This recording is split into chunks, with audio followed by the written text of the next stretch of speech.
Hi everyone, Kerry here. Thanks for popping back. Hope you're all doing well. Today I've been playing with some of my dies and I thought I would just pop on and talk through my ever-growing collection. I've had a Sizzix Big Shot now for, I don't know how long, 20 years, maybe 25 years even. And it's still going strong, my original Big Shot. I've got a big collection of Tim Holtz dies, Sizzix dies that I forget I have. Lots of different shapes, tickets, bugs, tabs, slots, cogs. It's one small collection. I've discovered Sam Poole recently. I don't need to get the glare on there, but these are some of the collection of hers that I've got recently, so I keep those a little bit separate. Then I've got a bundle here of a mixture of unbranded, but also my most favourite tags, which are Tim Holtz thinlits, I think they are, but they are Sizzix, a set of however many there were.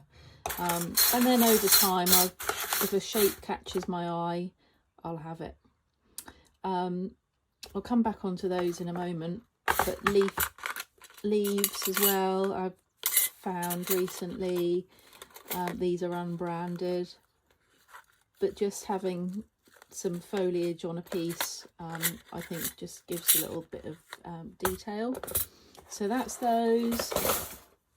Numbers, I've discovered these little beauties. Oh, it's got a which, you know, numbers I love on anything and everything, so those are a recent addition to my collection. My box of cogs is looking a bit thin on the ground, so I need to replenish that at some point. And then a box here of some of my Sam Poole dies. So if you can see there, really nice foliage, isn't Tim Holtz one. So I just sit, oh, that's an indigo blue one. Just have a go every now and again of, you know, when I've maybe lost my mojo, just get the dies out and have a die cutting session. So probably a lot of you recognise these foliage ones from Tim Holtz. They're so versatile. Stamp them on coloured paper, coloured card rather, colour them up on plain card. These are ones I found recently. Again, these are unbranded, but give a little bit of detail. So that's my box of goodies that I keep coming back to, and every now and again I'll replenish. But what I wanted to come on to share today with you was my recent find on Temu. I was introduced to Temu a few months ago, and having seen lots of people's videos about their hauls, about what they found on there, I was quite interested. But then I was also interested in some of the quite negative comments as well, and trying to balance that all out. So I'm not here to say yay or nay. I'm just here to say that I've found some products that I like and wanted to share those with you. So the first, I love making pockets, and I have got a Tim Holtz pocket die, gift card holder die. And then, as I say, I found some on Temu that are slightly different shapes and thought I'd give them a try. So this is the first one. It's a bit tricky to show you as it is, but I've been doing some work today, and basically this is the end result, excluding the tag on the front. So you can see there that the main die there is the main pocket itself. Now I've used some scrapbook paper, which was double-sided, but I didn't like the inside, so I've used another die cut piece by just running it through the machine just on a single piece of cardstock or paper, just big enough to put inside the pocket before I closed it up. And then for the detail on the front, you can see there that I've added that bit. I've gone one step further and added a little tag on the front, which also becomes another tuck spot. And after I stuck that down as a tuck spot, I thought, why didn't I make that bit into a tuck spot too? So the next one I do, I'm going to create a tuck spot there, a tuck spot there, and then a tuck there. So these do have a little sort of gusset, if you like. So they are quite, you know, well enough to be able to put quite a few bits and bobs inside. So I've made several of those today. So that was one. This was another one where I've cut out another smaller piece and popped on the front again as a tuck, and the main tuck is there on that. And then one that I did yesterday was this one with a bit of detail with some labels. I think that one is an Artie Maze, that one's a Shabby Dabby Doodah, some stamping from Sam Poole, and that's number 3. So that's that one. The next little pocket die, I think you'd call this a library card holder. So there's the die itself, and that's how, maybe I should have also just talked about dimensions on there. So this one comes to about 8.5 centimetres to just over 11.25 centimetres. So that's that one. And the library card pocket comes to 7 centimetres by almost 10.5 centimetres. So again, I've used some scrapbook paper or cardstock, really, I suppose. But again, I didn't like the inside, so I've used just a piece of paper to decorate there. Probably a little bit more work to do, just embellishing that a little bit more. So just, this is another one that I've done, and I've added, I think actually that little, I can't remember, because I take all of the dies out of their packaging, discard their packaging. I don't actually know whether that came with this or the other set I'm going to show you in a minute. Anyway, they all kind of mix and match for me, so that's another one. And then here's another one. So again, stamping, I think both of those actually, yeah, I didn't, again, I just used this section of the die to run through a piece of paper to cover up the other side of the scrapbook paper that I didn't like, if you get my drift. Oh, there's another one. That's one of the first one I show you. Sorry about that. So again, I've done, it's going to go in there. I've done a tuck on that too. So there's 2 tuck spots, but again, on the next one I do, I'll make that into a 3rd tuck spot. So that's 2.